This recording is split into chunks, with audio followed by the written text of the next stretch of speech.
I'm Natasha Kaufman, and welcome to my podcast, Don't Just Talk, Say Something, Lessons on 20 Years of Business. Over the past 2 decades of running my public relations firm, NKPR, I'm so grateful to have met, worked with, and learned from so many talented industry leaders.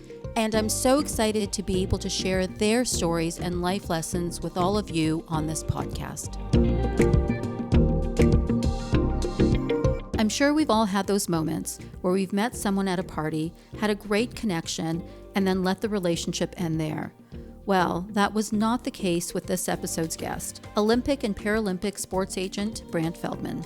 We met at a party during the Toronto International Film Festival 14 years ago and hit it off. Over that time, although we've never lived in the same city, I've been in Toronto and New York and he was in LA, we found many ways to collaborate and support each other. On this episode of the podcast, Brant shares his advice on expanding your network, the art of making meaningful connections, and the importance of gender equity in business. Here's our conversation. One of the things that I am so pleased about and warms my heart so much is us meeting. We met, I guess it's probably going back 14 years ago. Hold on, I get better. I have the exact date that we met each other. That's crazy. It was during film festival. You came with a mutual friend of ours, Joey Scolari, into our the gifting lounge that I did. I think it was at the Four Seasons or the Windsor Arms that year? Windsor Arms. And we met and we became fast friends. You're a sports agent in Los Angeles, and we have some overlap and some mutual friends. But it was interesting, like a lot of people that have been on this podcast. It was almost instant, and there was a sort of mutual respect and admiration for what we both do, and so. I thought maybe tell listeners a little bit about what you do. And then, let's talk a bit about, some of the learnings that maybe you've had because of our relationship over the last 14 years. So it's funny, that trip was September 5th, 2008. I had come back from Beijing, from the Summer Olympics in Beijing. And I was dead tired, and Joey Scolari from Live Nation was putting on a charity event at Air Canada Centre called the Festival Cup that was benefiting Right to Play. And it was a celebrity hockey game, and players like Matt Sundin, who had actually been traded from the Maple Leafs, were going to be playing in this event. And that trip actually changed my trajectory entirely with Canada, because I had 0 Canadian clients at that point. I met Jennifer Botterill the same 24-hour period that I met you. Wow. And because Jennifer was playing in that celebrity hockey game, and in my own case, representing Olympic athletes, I only had United States Olympic athletes. And I would have had no connection to anyone in Canada, but Jennifer Botterill and another lady named Sammy Jo Small played at this event. And I started to ask them questions about the Vancouver 2010 Olympics that were coming up, and trying to get a sense to how women's hockey was marketed heading into a home Olympics. And in Jennifer's case, we started having more conversations, and she ultimately hired me within 90 days of leaving from that trip. So I'm still Jennifer's agent today. And as you know, she's now on Hockey Night in Canada, and she does NHL on TNT in the US. But it was a double win for me, that trip. It was you and Jennifer. Maybe I was your lucky charm. Possibly. I met Jennifer first by about 3 hours, so who knows? That's funny. Your email's going off. That's hilarious. You're always working. What would you say, like in the last, 14 years? I mean, we've worked pretty closely together on different things, but also I feel like we've acted in some ways as each other's mentors. What do you think some of the big learnings have been through our relationship? You know, I guess I'm going to pump your tires first here on something else.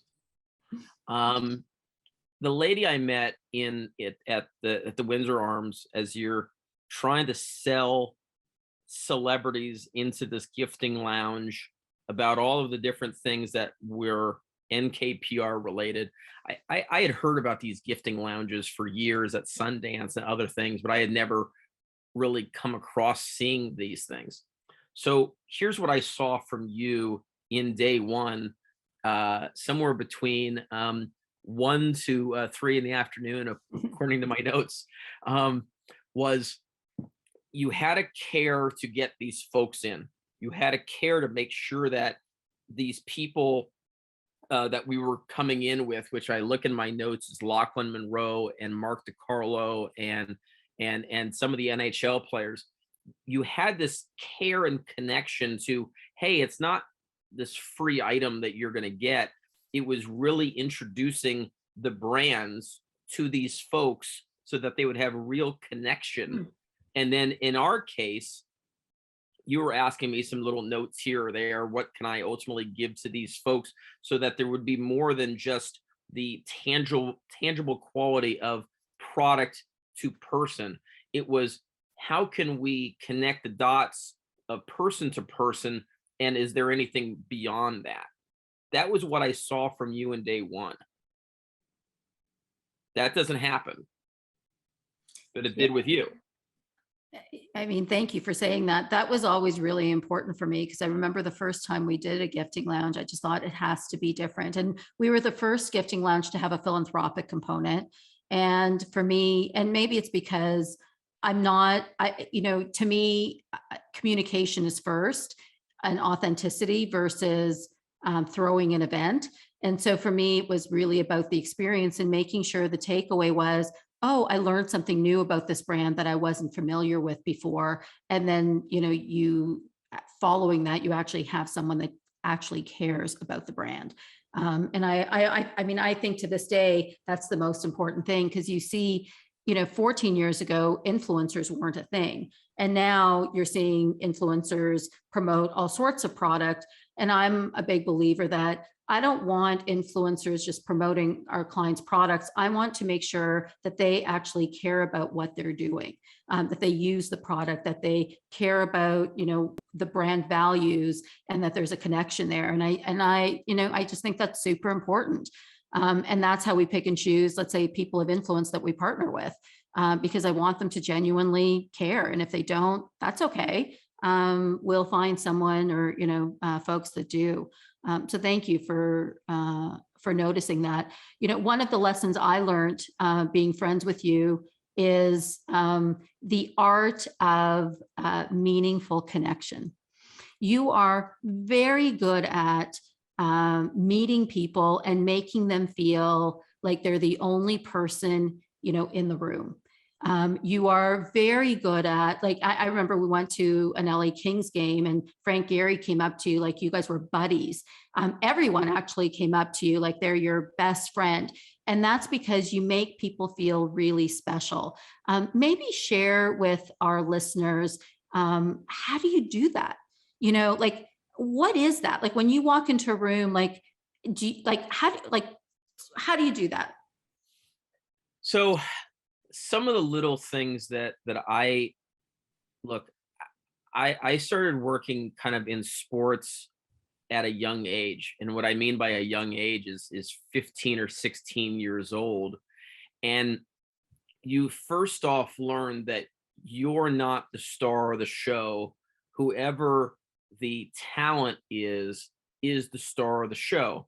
Yeah. So some of the little things that I still do it to this day with these athletes that I work for, and I'm 50 today, but I started working for Olympic and Paralympic athletes in 2005, is that if it takes me getting down on my knees to get them to sign something and do things that elevates them as opposed to well, just do this or just do that, I realized that these athletes or different folks are my boss. And it doesn't matter what my stature is, I need to elevate them. So if it ends up being like in Frank Gary's case, in Frank's case, I got to know Frank in a very entertaining manner. Frank trained in Los Angeles with guys like Rob Blake, Chris Chelios, and other NHL players at Gold's Gym in Venice.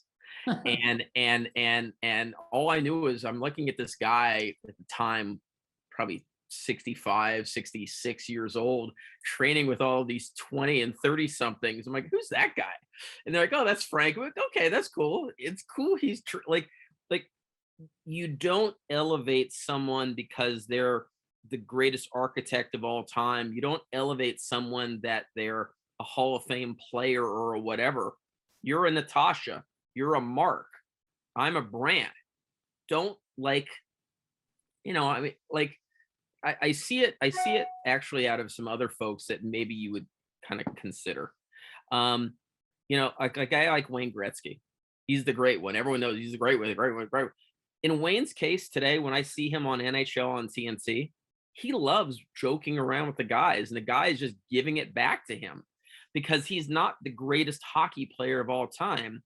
He's Wayne on the panel. So I've always tried to do that in my life, that, yeah, you have all of these great qualities and you may be worth $1 billion or whatever else, but you're just whoever you are, and just go that way. Well, one of the things I've always appreciated about you is we might be at an event and it might be my event, and I get often pulled into a million different directions at those things. And you will sometimes, or most of the time, pull me aside and just ask me, how are you doing? Can I get something for you? And that doesn't happen very often. And I've always appreciated that, where I feel like you genuinely care about my well-being and how I'm doing. So thank you. I have to ask you about, I don't understand how you're on your heels all the time, because those heels that you wear may be really beautiful creations, but God, it's got to kill your feet, if I'm honest. I mean, the things we do for fashion. But you have also seen me at the end of a night often take my shoes off and I'm barefoot. So that does happen. You have a nickname. You're called the Senator. You have to tell me, I don't know if you ever actually told me why everyone calls you the Senator. So what's behind that? So the real story is at the NHL All-Star Weekend in Tampa Bay, around 99, 98 kind of time. I guess it was 1999. At the NHL All-Star Weekend, I work for the league, and I'm the autograph guy. Like, literally, I am every fanboy's dream, because the National Hockey League for 15 years had me go out and get all of the autographs done within the locker rooms, because they would then give that to all of the teams for their charities. So all of the autographed items that you may see at Scotiabank Arena or the Bell Center in Montreal and all of the different stadiums, the NHL needs to give the team stuff so they can go out and raise money. So my mentor, though, is an agent, and his mentor, rest in peace, Tom Rich. Tom Rich. So ultimately, I go and meet everybody in Tampa at dinner that works for the agency. And Mario Lemieux is at this dinner. Luc Robitaille is at this dinner. Chris Chelios is at this dinner. The agents from Rich Brisson, Rich Hockey Group, that now doesn't exist, it's now CAA, they were all at this dinner. And all of a sudden, I come in, I'm tired, and I'm wearing my NHL credential. And Tom Rich is like, the Senator is here. What? The Senator, he's from DC. He gets everything shit done like a politician should. You are now the Senator. So ultimately, after one weekend, when you're at the NHL All-Star Weekend, you're around All-Stars from around the league, it stuck. But look, I grew up in Washington, D.C. My father worked in Nixon, Ford, and Reagan, in different financial jobs. My mom worked on Capitol Hill. It made sense, but that's the real story. But otherwise, I have folks that today will ask me about my father, the politician, that he must have been a senator, so I'm the little senator, and it has a life of its own at this point. And luckily in sports, people have good nicknames or bad nicknames, and I happen to have gotten a good one. You did get a good one. What advice can you give young people that struggle with networking? Again, I think you're probably one of the best networkers I've ever met. And you have an incredible network of people. You can call upon, the president of Sony Pictures, and you can call upon, I mean, you can, if I can think of the top 5 most powerful people out there, you have them on speed dial. What advice would you give a young person that's trying to build their network? I see this happen badly all the time, if I'm honest with you.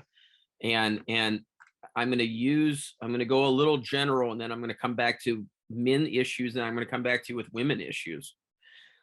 The general issue that I see, because I'll Sports Business Journal puts together something called the World Congress, and it's every year in New York or LA or wherever else. College students are given access to this event for free, or for a heavily, substantially discounted thing. Mhm. What I learned in my era was I got to hustle and meet people and get in front of them and ask questions, and then ask if I can get their business card, or ask their assistant if I can get their information. And what I see at this sports conference, which just drives me batshit crazy, is that you always have to pay attention to what's going on. So if you know that the speakers are going off stage, they're going to go in the back, and then they're going to come out the back door. That's where you got to be, to go out and say, "Hi, Natasha, I'm Brant. I just watched your speech. Can you, how can I learn more about you? Like you seem like a really cool girl. You have great fashion. Like, how can I learn this?" Because I would then go to the back to make sure that I can go out and do this sort of networking, and kind of have that elevator pitch, but Mhm. but make it specific to whatever they just said on stage. Yeah, make it personalize it. You're 100% right. Anybody that has ever come up to me, either like directly in that exact fashion, or where I've gotten very thoughtful sort of emails from mentorship opportunities, I've always been made myself available for people, because it shows that they listen. It shows that they're going out of their way to speak to you. Like, you have to take the initiative. One of my friends that I respect so much, Jamie Haggerty, his whole point was, if you want that dream job, put your hand up. You have to take the initiative to actually get what you want. And I think what you're saying is, it's not going to just come to you or fall in your lap. You actually have to go for it and pay attention at the same time. Because that's, super, super important. So yeah, you're 100% right. I feel like we don't do that enough these days, because we're kind of waiting for it to happen somehow, but it won't. You actually have to make your life happen. I always say, like, you need to be the director of your own life. So So that's part one of do it. that. Yeah. Part two of it is, as I'm holding up my smartphone to podcasters, what drives me crazy pre-pandemic, it's not any different today, but pre-pandemic, all of these students would either be better off texting and tweeting during an event that's going on, and they're looking at their social media. They're not there for the right reason. They're there because they think that they're capturing content, and then they're creating a new following. But that doesn't then necessarily mean that you're listening to what the topic is that's on stage, to then go out and then have an intelligent conversation then afterward, not only with who the speakers were that were there, but the other members of the people that are at this convention. Then the third part to this is part of it may be self-confidence, but these college kids, when they're at these events, they hang out with each other. Like, you're at this event with all of these different people that work in every category of work that you want to work in. That is your time to swing the bat and say, hey, you know what? I don't know you. I've seen you around a little bit. I follow you on social media. You're in front of me. Hi, Natasha. I'm a PR person from Ryerson or UCLA or NYU or Syracuse or like I want to work in your business. I see the glamour of it, but I also understand that there's a hell of a lot of hard work in the background. Can you give me more? I think if someone went up to you and said that to you and said it to you in a manner like that, you might give them 3 or 4 minutes and you may give them your email address and say, hey, hit me here or whatever. I don't see this drive. Yeah, I absolutely would. You're 100% right. I don't know why we're not seeing it. I agree with you. I'm not seeing it either, and I don't know why. Because I would have done that, and I'm an introvert, and I would have absolutely done that at that age. I did. I mean, there was like I had to hustle, and so when I look at sort of the next generation now, certainly some people have it, but I would say that drive isn't there in the same way. I don't know why. It's unfortunate though, because they're doing themselves a disservice. Because I think there's so many great opportunities out there that people aren't trying for, quite frankly. And it's unfortunate, but on a lighter note, this is fun. What are your fondest memories or your favorite memories of us together? The one thing I really like to do, but I don't have this opportunity with you that much. Part of it's geography of Toronto and LA. I actually like our shopping excursions in LA because in general, like I have your full undivided attention. But at the same time, you're in a zone. I'm going to get the best fashion ever because shopping in Toronto sucks, but I can find whatever I want to find in Beverly Hills or Melrose or La Cienega or some of the other areas. And what I really enjoy about these particular instances with you, you don't have to please anyone.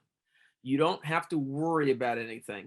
No one knows you in LA. You can just be a shopper and have fun and no one like I get to see you relaxed. So we always have good chats on our walks around town. But the fact that no one knows you and you can just be out there, I like those times.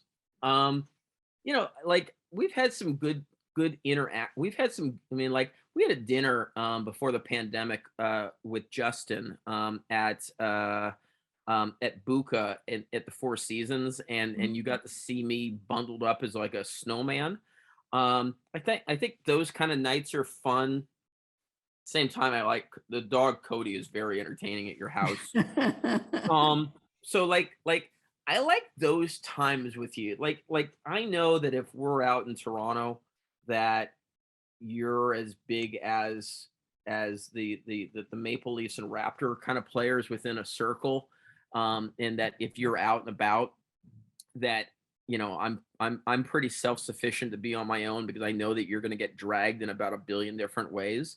But I like spending the time with you, especially outside of Toronto, because I can just see you have fun. Yeah, it's so true. Very perceptive because when I mean, I love fashion and I love discovering, new designers or shops. And so you're right, I definitely get into a zone. But I particularly do love being in LA, because it's true. It's not like Toronto. Toronto, yeah, it's small. So, we all tend to know each other in Toronto. Whereas LA, I get to, what's that saying? Put my hair down a bit, or whatever that saying is. I do get to relax a bit, even less so than New York, because I feel like New York is a little bit like Toronto for me. But yeah, no, you're 100% right. And it is so much fun. And I do remember that dinner at Buca. We were in the middle of a snowstorm. So it just felt like the city was still.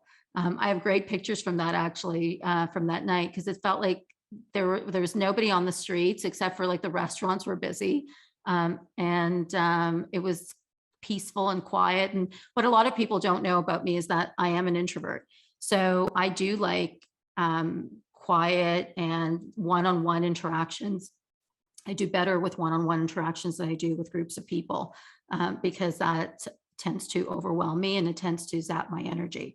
And so it does make sense that your favorite times with me are usually just those one-on-one moments. So yeah. So we did have bad Dodger tickets because your assistant, as opposed to me doing it, did the seats at Dodger Stadium. So I would have liked you in the big crowd, but had better seats for you at Dodger Stadium. So That's true. Those seats weren't awesome, but those LA Kings, those LA seats were great when we went to the Kings.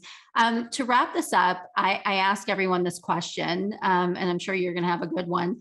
If there's, you know a lot about me, but what's the one thing you've always wanted to ask me that you didn't, and that you haven't, and that you don't know about me? there's a lot of single moms that are out there, and they do everything, if it means they're working 7 jobs, to then make sure that they elevate their son or daughter. You were in a position early on where you had to be an army of one, but it was really an army of two. And how did you do that? Yeah, I mean, that's a great question. I remember when I started NKPR, which was in 2002, it felt like one brick at a time. We got a client in, we would hire somebody. I sort of built it as money came in, money went out. Like it was very much like that. And I feel that, you know, um, for a lot of those years, I was certainly mindful of Justin and the fact that I would need to save money for university for him. During his, I would say, his years from like the time that he was 10 to the time that he was 20, I was married at the time. So I didn't completely do it, on my own, even though I paid for Justin. I had, I guess, not so much financial support, but certainly, the emotional support of someone in my life that I felt, had my back, which was super helpful. I guess ultimately you do what you have to do to make sure that your child is looked after. And that was always important to me. I remember when he went to Queens, I remember looking at exactly how much that was going to cost. And I had that money earmarked for 4 years mentally, knowing that this money is going to go to his education. And so that was just, I just, like, it was almost like that was money that was put aside. And then I remember when he went to Syracuse, feeling really grateful that our dollar was on par because, had he gone to university 5 years later, that would have cost 30% more. But again, I did the same thing. I just earmarked, and that was just money that I couldn't touch. It was just like, this is going towards his education. And it's interesting because his dad came up to me after Justin graduated and he said, thank you for everything that you did for him to become who he is. I remember thinking it wasn't it wasn't even a consideration not to. I gave birth to this child and I was going to do everything in my power to make sure that he was going to become everything he could become, at least, from an education standpoint, and love. And then the rest is kind of up to him. But I guess all I can say is you just do. You just do. I remember when he was going to university in the US, part of it for me was, okay, well, I took on more American clients and got paid in US dollars. And it actually was great because I expanded our business into the US more. And that's when I started living in New York certainly spending more time and had my apartment in New York City at the time. And so you kind of evolve your life to make sure that you can provide. Um, and while at the same time being your most authentic self. So, okay, so I get one bonus question here. Being that I've stayed at the house and I've seen you shop, um, when did you decide color is not for me? Color is for the rest of the world. I'm just gonna be the Johnny Cash of Canada. When did that begin? It honestly began probably in my 20s when for sure, when I started NKPR. I was working with a lot of men. One of our biggest clients was a financial institution, and I wanted to blend in. I wanted to not stand out. I wanted my ideas to stand out, and so I thought I had a uniform. It was black turtlenecks and black pants because I wanted to be taken seriously. I was always one of the youngest people in the room. And I wanted my ideas and what I had to say to stand out versus my attire, what I was wearing. And so it started to become a thing. And then what I realized was I was most confident in black. And, to this day, like if I have a presentation or like a board meeting or an important meeting or a pitch, I'll never wear a dress. I only wear pants. And I tend to wear a similar uniform, which is either a suit or black pants and a black top. I'm very covered up almost all the time because it's interesting. A lot of women are not covered up because that's what gives them their confidence. For me, it's the opposite. I'm very covered up almost all the time. And that's how I get my confidence because I think I think I have more to offer than my appearance. I feel like what I have to offer is like right here.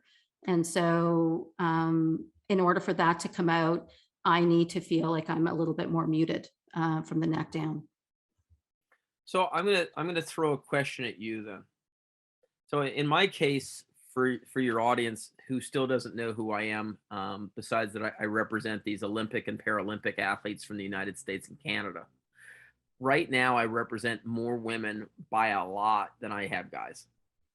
And the question I would pose to you in the Canadian market is sort of kind of I see it with my athletes. I imagine that it happens also with women in Canada, and that is when will gender equity come? When will the fight really begin in a similar manner to the way it is presented in the United States? And then the third part to it is there ever an equation? This year in the United States is the 50th anniversary of Title IX. And Title IX made it that if governments are giving colleges, in a sense, money, you have to equally do it for both men and women.